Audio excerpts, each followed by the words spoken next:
ये जो तस्वीरें भी आपने देखी, इन तस्वीरों ने पूरे देश को झकझोर कर रख दिया। मंगलवार 5 अगस्त 2025 की दोपहर समय था लगभग 1:50। उत्तरकाशी के धराली गांव में लोग अपने दैनिक कामों में जुटे हुए थे। कुछ दुकानों पर ग्राहक खरीदारी कर रहे थे, कोई होटल में चाय की चुस्की ले रहा था तो कोई खेतों या बगीचों में अपने काम में व्यस्त था। लेकिन किसी को भी इस बात का अंदाजा नहीं था कि अगले कुछ ही सेकंड में सब कुछ बदल जाने वाला है। आसमान में अचानक गर्जना हुई और ऊंचाई पर बादल फट गया।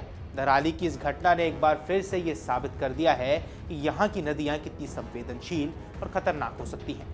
खीरगंगा का जल ग्रहण क्षेत्र छोटा है, लेकिन ढाल बहुत तीव्र होने के कारण पानी बेहद तेजी से नीचे उतरता है। 2023 में भी ऐसी ही स्थिति बनी थी जब नदी का जलस्तर बढ़ने से गंगोत्री हाईवे तक बंद हो गया था। कई होटल और दुकानें तब भी प्रभावित हुई थी। सुरक्षा उपायों के नाम पर कुछ काम जरूर हुए, लेकिन नदी की चौड़ाई बढ़ाने और स्थायी समाधान की दिशा में गंभीरता तब भी नहीं दिखाई गई थी। नमस्कार, आप देख रहे हैं अमर उजाला, मैं हूं आपके साथ साहिल सुयाल। यहाँ प्रत्यक्षदर्शियों की माने तो यह सब इतनी कुछ तेजी से हुआ है कि किसी को संभलने तक का मौका नहीं मिला। जैसे ही बादल फटा, महज 20 सेकंड के भीतर खीरगंगा नदी का जलस्तर अचानक बढ़ गया और तेज बहाव के साथ मलबा धराली के मुख्य बाजार की ओर दौड़ पड़ा। पानी और मलबा इतनी रफ्तार से नीचे आए कि लोग अपनी घरों और दुकानों से बाहर भागते ही रह गए। किसी ने मां को आवाज दी, किसी ने बच्चे का हाथ पकड़ा, लेकिन लहरें इतनी बेरहम थी कि सब कुछ अपने साथ बहा कर ले गई। धराली के लिए पहली बार नहीं था कि गंगा की चेतावनी नई नहीं थी। वर्ष 2017 और 18 में भी इसी नदी का जलस्तर बढ़ गया था और तब भी दुकानें, होटलें और घरों में मलबा घुस गया था। लोगों को इस त्रासदी से उबरने में 1 साल तक का समय लगा था, लेकिन गनीमत रही थी कि तब जान माल का नुकसान नहीं हुआ था। 2023 में भी एक बार फिर नदी रौद्र रूप में आई थी और कई दिनों तक गंगोत्री हाईवे बंद रहा था और स्थानीय व्यापारियों को फिर से नुकसान झेलना पड़ा था। इसके बाद कुछ सुरक्षात्मक उपाय जरूर किए गए, लेकिन नदी का स्पैन को बढ़ाने जैसे कई ठोस योजना जमीन पर नहीं उतर पाई। नदी का जल ग्रहण क्षेत्र छोटा है, लेकिन ढाल इतनी तेज है कि बरसात का पानी बड़ी तेजी से नीचे की ओर बहता है। यही कारण है कि जब मंगलवार को बादल फटा तो भारी मलबा और पानी मिनटों में बाजार में घुस गया। धराली का मुख्य बाजार, जहां कभी रोजाना रौनक होती थी, अब सिर्फ मलबे के ढेर में है। दुकानें, होटल, रेस्टोरेंट, होम स्टे, सब कुछ तबाह हो चुका है। और सबसे बड़ा झटका, कल्प केदार मंदिर, जो इस इलाके की आध्यात्मिक पहचान था, वह भी इस सैलाब में बह चुका है। लोगों की आंखों में आंसू थे और दिलों में डर। ऐसा मंजर उन्होंने पहले कभी नहीं देखा था। स्थानीय लोगों की माने तो जब पानी और मलबा बाजार में घुसा तो चारों ओर अफरा तफरी मच गई। लोग जान बचाने के लिए इधर उधर भागने लगे और कुछ लोग जो होटलों में थे उन्होंने खिड़कियों से कूदकर अपनी जान बचाई, पर कई लोग लहरों की रफ्तार का शिकार बन गए। सेब के बाग, जो धराली की शान माने जाते थे, वह भी मिट्टी में मिल गए। घटना के तुरंत बाद इलाके में केवल चीख पुकार थी। लोग अपनों को खोज रहे थे, कोई मोबाइल पर सिग्नल ढूंढकर मदद मांग रहा था तो कोई अपने घर के मलबे को खोदकर किसी के जिंदा उम्मीद होने की तलाश कर रहा था। जैसे ही आपदा की सूचना प्रशासन तक पहुंची, एसडीआरएफ, एनडीआरएफ, सेना और पुलिस की टीमें तुरंत घटनास्थल की ओर रवाना कर दी गई। राहत और बचाव कार्य युद्ध स्तर पर शुरू हो गया और जिला प्रशासन की रिपोर्ट की माने तो अब तक 130 लोगों को सुरक्षित रेस्क्यू कर लिया जा चुका है। इन करीब 70 लोग अभी भी लापता हैं। 4 मौतों की पुष्टि हो चुकी है और ये आंकड़ा बढ़ने की आशंका से इनकार नहीं किया जा सकता।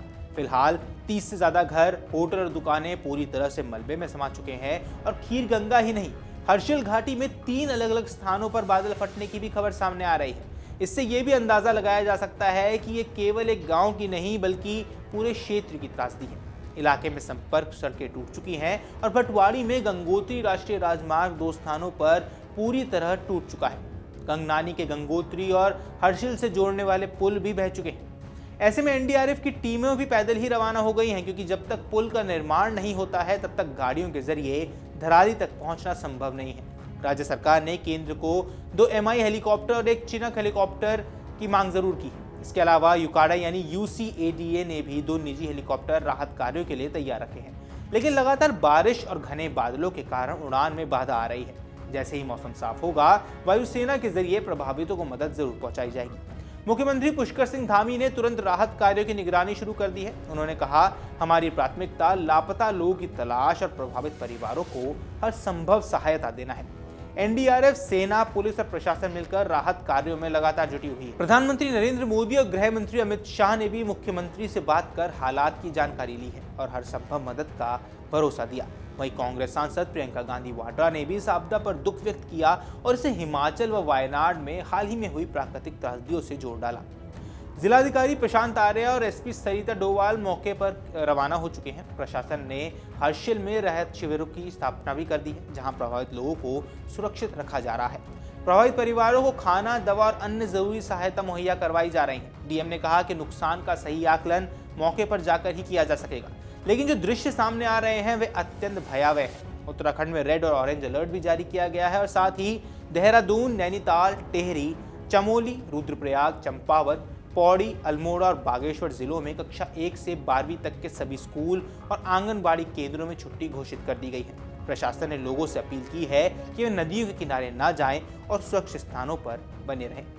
अब धराली की ये आपदा केवल एक गांव की कहानी नहीं है, बल्कि उन तमाम पहाड़ी इलाकों को चेतावनी है जहां नदियों का रुख बदल सकता है और बादल कहर बन सकते हैं। खीरगंगा ने वर्षों से इशारा दिया था, पर न लोग चेते न प्रशासन। आज जब धराली बाजार मलबे में दबा है, कल्प मंदिर खामोश है और लोग अपनों की तलाश में है, तब सवाल ये नहीं है कि राहत कितनी तेजी से पहुंचा, सवाल ये है कि क्या ये सब रोका जा सकता था। अब वक्त है जागने का, समझने का और पहाड़ों की आवाज सुनने का, इससे पहले कि अगली बारिश किसी और गांव को एक इतिहास बना दे। आपकी जो कुछ भी राय है हमें कमेंट बॉक्स पर जरूर बताएं। फिलहाल इस वीडियो में इतना ही। नमस्कार। अगर आप ये वीडियो YouTube पर देख रहे हैं तो हमारे चैनल को सब्सक्राइब कर बेल आइकन दबाएं और Facebook पर देख रहे हैं तो हमारे पेज को लाइक करें।